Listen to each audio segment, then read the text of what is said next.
I prepared a scene here with Hivewire Dawn in full iRay materials.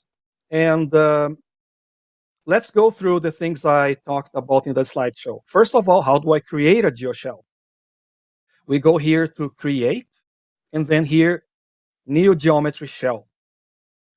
Clicking this, it's going to ask me for a name. This is important. I'm going to show you in a minute why. I'm going to call this stripes. You have two names here, the internal and the external names. The external is the one that's going to show here in your scene tab. When we accept this, wait a minute for the preview to update. I have created my first geoshell. You can see it here. It has the name I gave it. It's a shell on Dawn with the name Stripes. First thing you're going to notice is the entire figure is covered.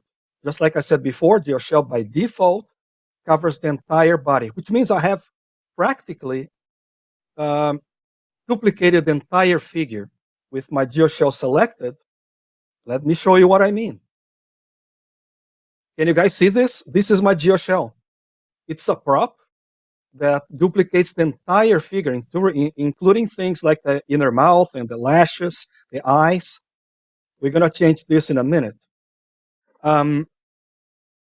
So first of all, when DAZ Studio creates a duplicate of your figure, it makes a prop of the entire thing.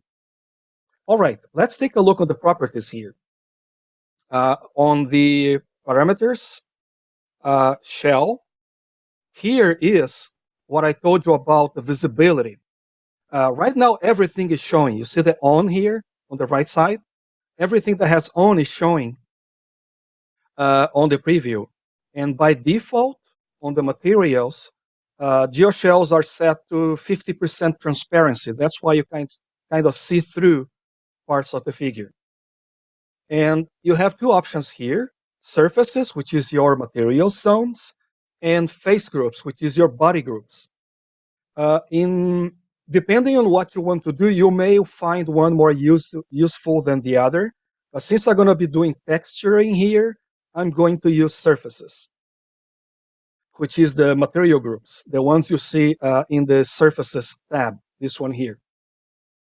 Going back to parameters, first thing I want to do is adjust on general the mesh offset. It's under general, transforms, just below transforms, that's mesh offset. That's how far the geoshell is from your figure skin. The reason you must have an offset is this. If you don't have an offset, the geoshell will fall exactly on top of the figure geometry. And that's going to be bad for rendering because it's going to show rendering artifacts. Generally, you don't want artifacts. So you should push the geoshell from the skin even by a little distance. The default is 0.1. I'm going to make this a little less, like 0.03. That should keep it far enough. But I want to make this as a paint on the skin. So I want it to be as close as possible so it doesn't project a shadow.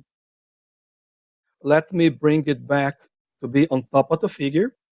And remember I said by default, geoshells are going to be set to legacy shaders.